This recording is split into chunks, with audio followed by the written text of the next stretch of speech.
Columbia University Professor Jeffery Sachs is no stranger to the skepticism surrounding the Sustainable Development Goals. And yet sometimes it's said that our efforts to combat poverty and disease do not and cannot work. But why are goals like this worthwhile at all if they're just promises to do something that are always then broken? The idea that there being so many goals and so many targets has been criticized because... But for Professor Sachs, these goals are about much more than being starry-eyed and hopeful.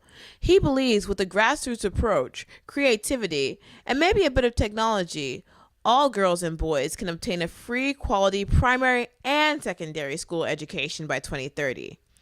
Oh, and that $40 billion funding gap? He says for a macroeconomist, it's no big deal. We sat down with Dr. Sachs to talk economics, policy, and education development. We're talking about this sustainable development with education. And I noticed that a lot of your response has been kind of investing more funds into education. And I just wanted to ask your opinion. There have been countries where they do invest more per student capita, per student, for example, the US, and if you look at the US and Denmark invests less money, but for some reason they are closer to the sustainable development goals. So I just wanted to know, from your perspective, why do you think that is? Well, I've been focusing on the problems of education in the poor countries, and there the resource issue is very real. There aren't enough schools, there aren't enough trained teachers, there aren't enough facilities, schools don't have electricity, they don't have computers, they don't have libraries. So I'm quite worried about the problem of insufficient financial resources in poor countries, because I think that, broadly speaking, more financial resources, if sensibly done, can lead to better school environments and better school experiences. This isn't to say that money is the only factor by any means.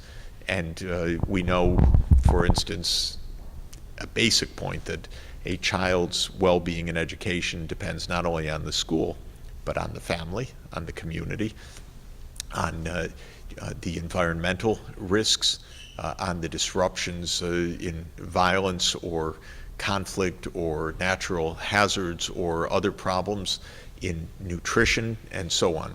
So education is a holistic outcome. It's something that has many, many inputs to it.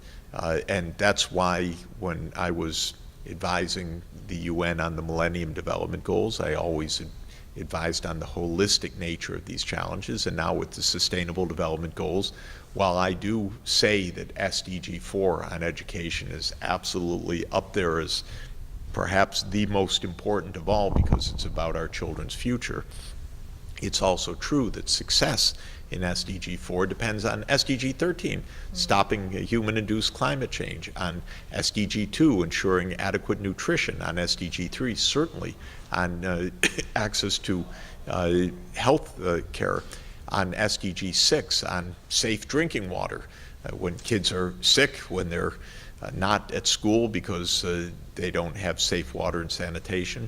Again, we don't get the education.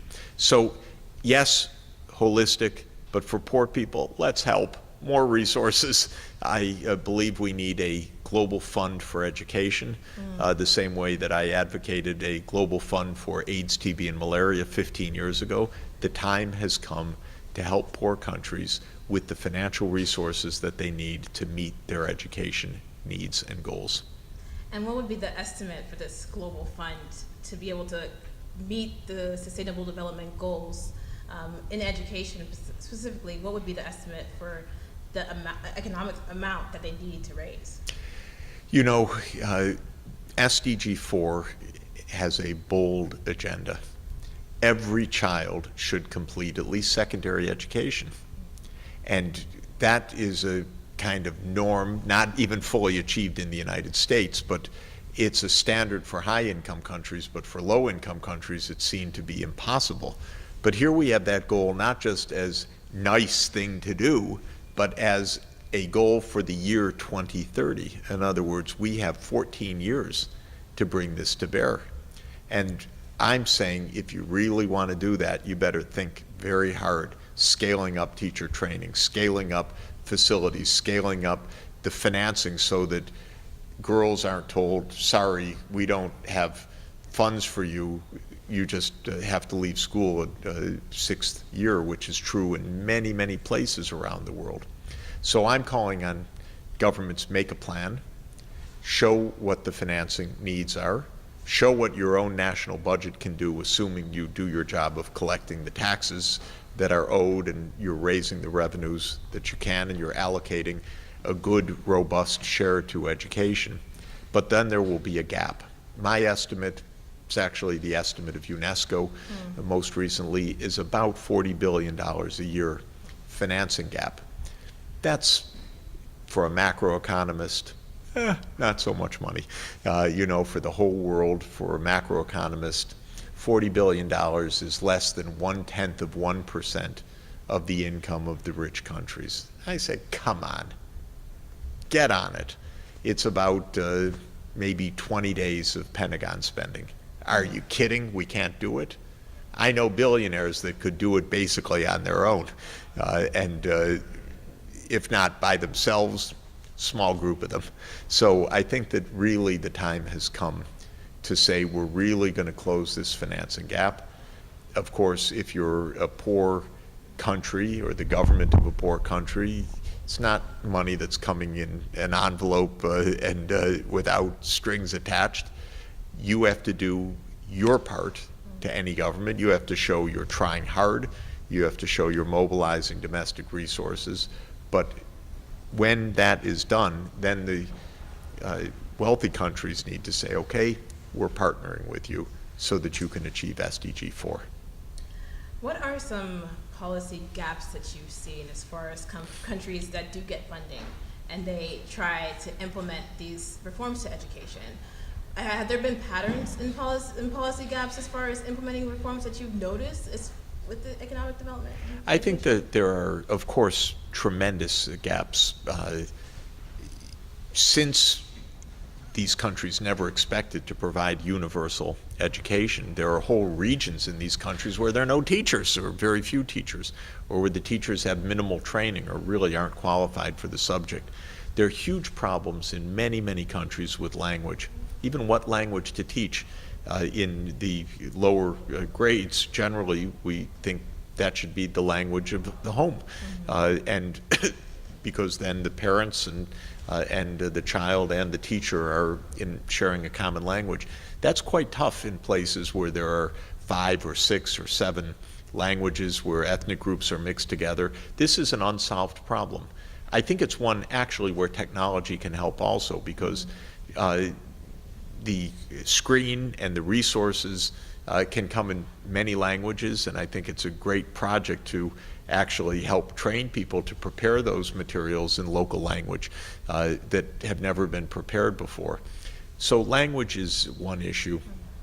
Just the expectation that kids should be in school starting even in pre-K. This is not the norm in many places.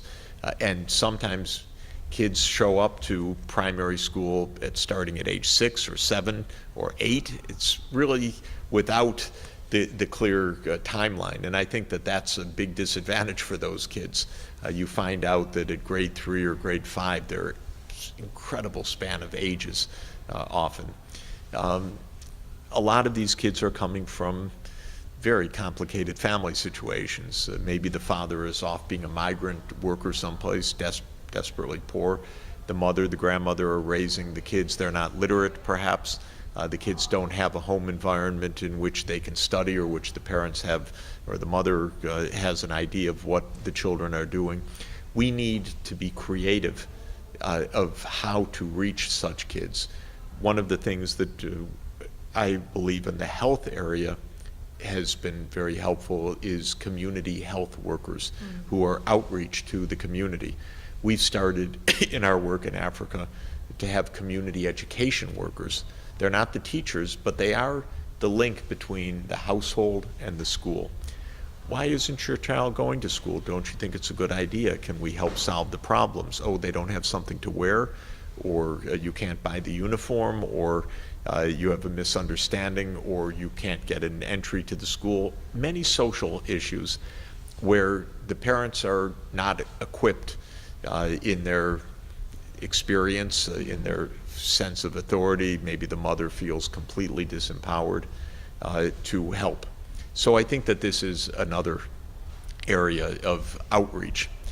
Sometimes, frankly, the school environment's not safe for adolescent girls, and it's rather shocking how many times one hears these problems, although this seems to be a pervasive phenomenon in many parts of the world. So we really need to think carefully also about the safety and well-being of the kids. All of it requires resources, though.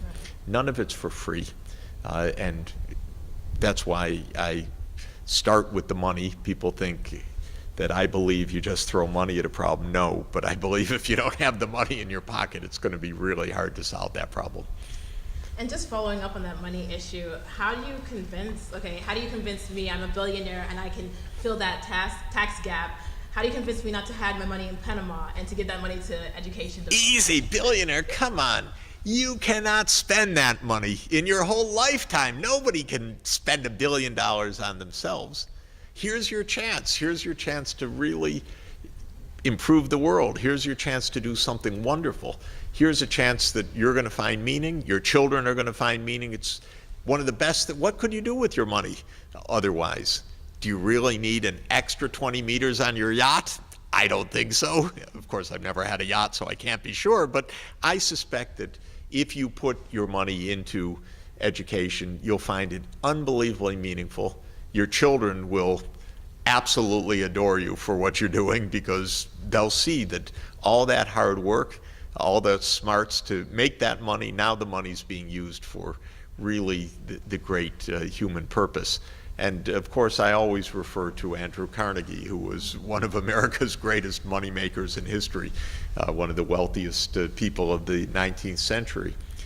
He wrote a book called The Gospel of Wealth, where he said, if I die with money, it's a shame on me.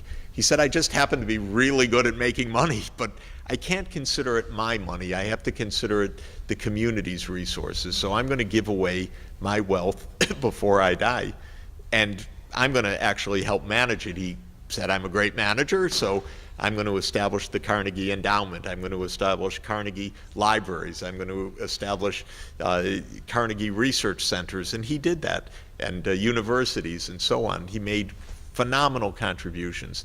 Bill Gates is doing the same thing right now. John D. Rockefeller did the same thing with the Rockefeller Foundation. So I think it's really exciting. I know if I had billions, for sure I'd do it. Is there anything that, as policymakers and developers, we should be thinking of? I mean, what would be your last bits of advice for someone? My who maybe advice, only watches absolute advice is, okay, look at SDG 4 and treat it as real.